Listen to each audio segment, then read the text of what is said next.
Good evening, everyone, or good morning, or good afternoon. You might hear some noise in the background. We just put the kids down for bed, and you might hear a couple of things. I know my son he has a book going in his room, so you might hear little sounds around. I thought that I would just spend this time, as I am about to start my practice again for inner child healing. I thought I would just kind of sit down and give you guys 3 tips that I have actually used and do when I'm going through my inner child work that I found to be helpful, and so I thought I would share that with you. I've met before. Hi, I'm Janine. I am a yoga teacher, doula, mother, and a person who loves to journal. That's sort of how I've accumulated these practices, and I love to share them. So if this is the video you're looking for, go ahead and stay tuned. Maybe grab a cup of tea. I've just gotten a cup of ginger tea here, which is my favorite. I'm just letting it steep. For my first tip, and I know that it's not for everyone, but this is just what's helped me. My very first tip is go out and get yourself a journal that is designated just for inner child healing. For me, going out and finding a new journal is kind of like my personal ritual for things, because you go out and you sort of set that intention with that journal. You can even write your intention on the first page or whatever and say what it is that you want from the practice. For me, intention setting is a lot of the work, because when you clearly set out what you want to do, you increase the likelihood that you're going to reach that goal. Just stating what it is that you would like to happen doesn't necessarily mean it will, but I do think it helps, at least me, move forward with more purpose, and it doesn't feel so directionless. I decided to learn more about what the inner child is and all of that, because I felt like in many ways that there were parts of myself I wanted to understand better. I wanted to have a better relationship with myself, and I wanted to find a way to not be so held down by this shame that a lot of people feel, especially in young adulthood when they're still figuring out who they are.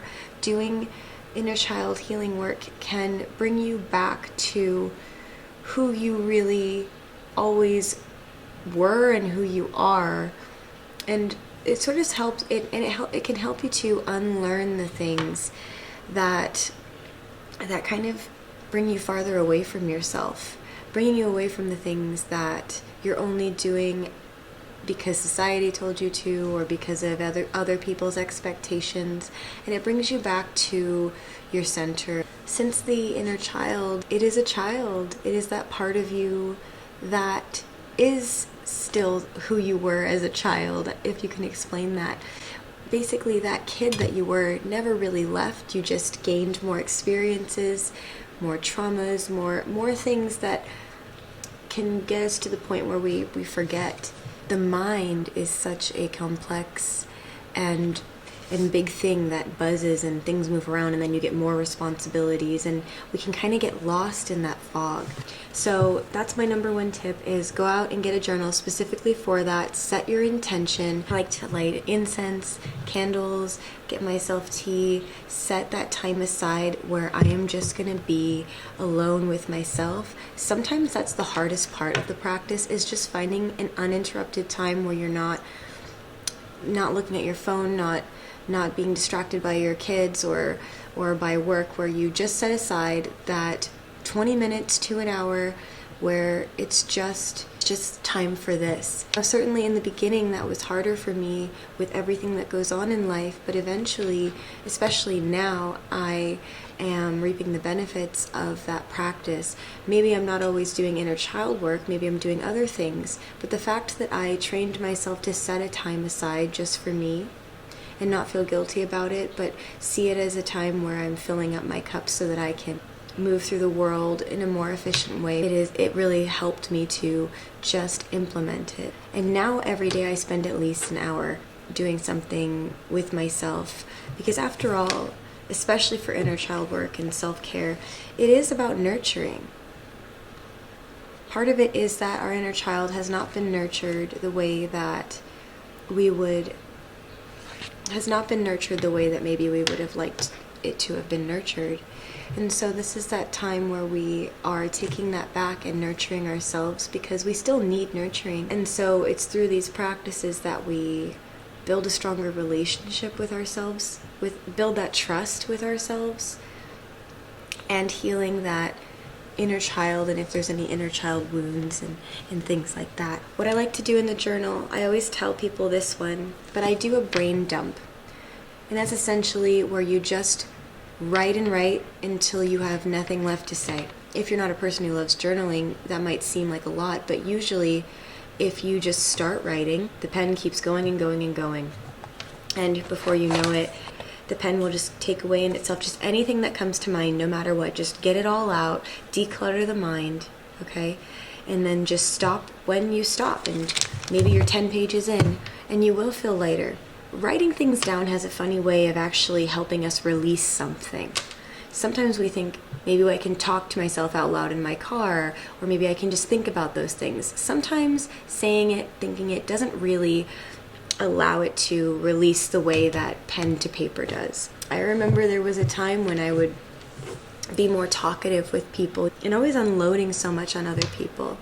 But when I started to cultivate this dialogue with myself, I realized that whereas I still love talking to people, I actually have grown to be more comfortable having a relationship with myself, and I really appreciate it. And I do have more trust with myself.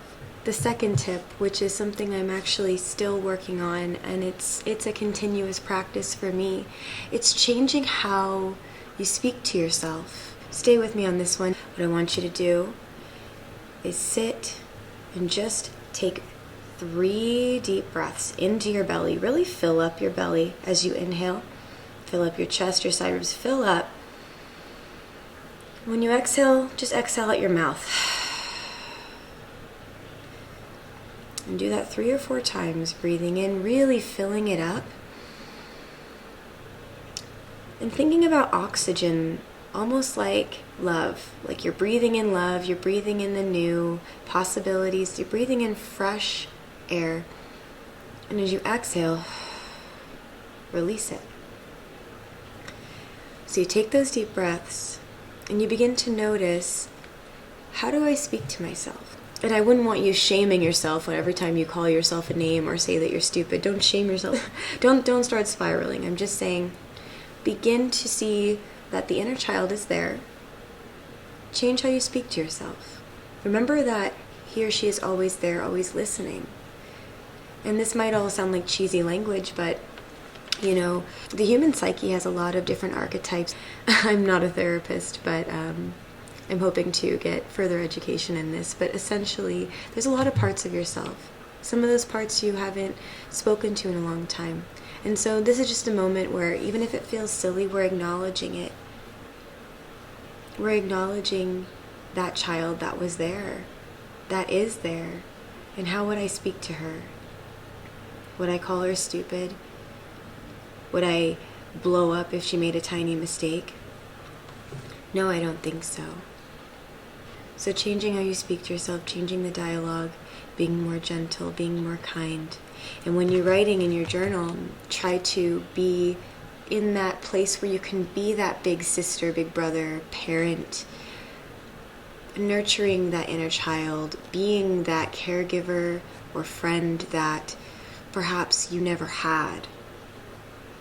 Maybe you take the traits that you liked from your caregivers, and maybe you recognize those things that you didn't, and think about how can you change those things in your dialogue with yourself.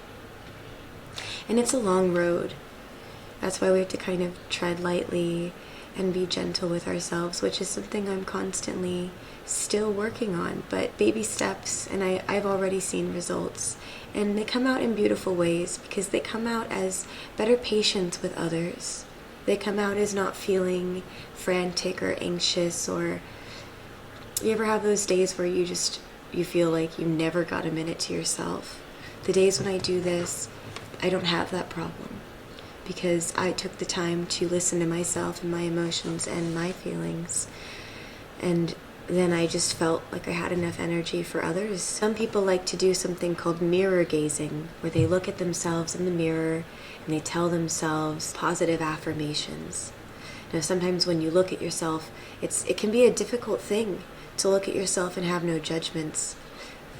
But that's why it's a practice. So you, maybe for 5 minutes, you look at yourself in the morning while you're drinking your morning glass of water and you say you're beautiful, and you start to see yourself as you really are, and how being alive and being a human is actually quite beautiful. Sometimes it can be so overwhelming, and sometimes when we do these practices we might be overwhelmed and cry, or we have unpleasant memories when we are looking back on our caregivers, what they did or didn't give us, or the traumas and the pains of our past, or whatever it might be. And we hold back the tears. But during this practice, I'd like, since you did set that space and that time aside to where you're alone and where you've set the intention for this, you've made a space for yourself that feels safe and comfortable, go ahead and let yourself cry. Our tears help us release that excess cortisol, that stress hormone. Clearing things out, just let it cry. Just what would happen if you didn't resist it but allowed the tears to flow and then held yourself in it?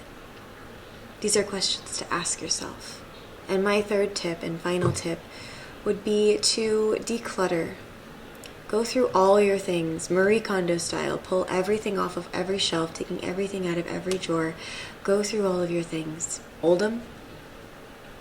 See how they make you feel. And I would get rid of anything that you don't need. First of all, that, like, if it's not essential paperwork and things like this, get rid of those things that give you those yucky feelings. Maybe examine why those artifacts feel negative or positive to you. Who gave these items to you? Why am I keeping them?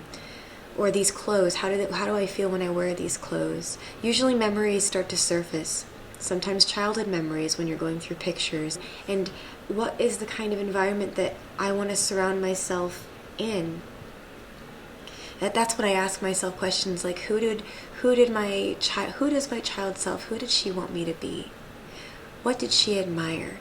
How did she love to dress? You know, one of the biggest joys I had was when my mom would get me all dressed up as a little girl.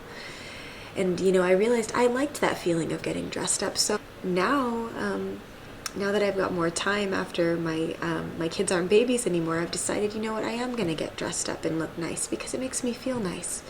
It made little girl Janine feel nice.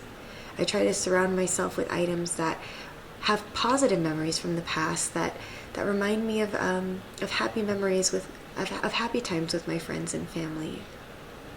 I remember I found a picture of my grandmother who passed, and I decided to put it up because I miss her. I even found an old bottle of her perfume that she left at our house the last time she came over, and that smell gives me such positive nostalgic feelings. So I keep it around me. I found a picture of myself as a child. I also put that up in my closet so I could remember her. Little things like this. You don't have to push any of these practices, but just baby steps, being gentle with yourself like you would with a child, and making it a practice where maybe eventually it will evolve over time, maybe eventually evolving into doing some deeper shadow work. Constantly thinking, how can I nurture? Like, I make sure that I have the things, not only that my kids and my husband have the things that they need to be nurtured by me, but that I nurture myself. I nurture my skin, I moisturize it, I make sure I'm warm, I give myself the right kind of layers and scarves, I put on comfortable shoes. I really think about what can I do to nurture myself. It's these little things, again, building that trust within yourself. And before we go, I must mention that sometimes we end up getting into cycles of memories. So let's say old memories are resurfacing and then you're constantly in flashbacks or you're becoming stressed out. Always, I want to say, seek therapy. Especially what I've really found to be helpful is EMDR therapy. can give yourself the permission to search around for a therapist. You may not find the therapist that's for you right away, but there are therapists who specialize in what you're looking for. What are your particular needs, and what are the particular things that you want to address? Doing this deep work within ourselves it's a big step. It's a huge deal, and it's very personal, and it's yours. But there are those sticky places, where maybe we might re-traumatize ourselves by being stuck in some memories. And so I can't stress enough to you how valuable therapy has been in my life. It can really go a long way having that person, that unconditional person who's not really a part of your actual personal life, who is in your corner and can sort of repeat back to you. You can hear yourself as you talk to them. You're able to hear your thought patterns. You're able to see a lot more with someone else's help. And if you're interested in that deeper shadow work, I do have an ebook. I'll put the link in the description. There are some mirror gazing and inner child work exercises and things in there. Oh, I almost forgot to show you. I also have a dream journal here for those of you who might want to write down your dreams. This isn't even nearly full. I've had this for so many years. There's only a few dreams in here, but it was worth writing because who's going to care more about your dreams than you? Write down your dreams. Look up the symbolism. Be open to the signs. It might not mean to someone else what it means to you, but it's relevant on some level to you and your psyche, and it's worth exploring. Sometimes we feel like people don't listen to us, or people don't appreciate us enough, or sometimes we feel like we give but we never receive anything back for the things we give. I want to invite you to examine, do you give those things to yourself? Do you give yourself the time of day? Do you believe that you know what you're talking about when you speak? Do you believe that your emotions are valid? These are very important questions. There's a child in there, and all children are beautiful. Every child is a light, and that lives in me. Thank you so much for joining me again, and I'll see you in my next one. Good night.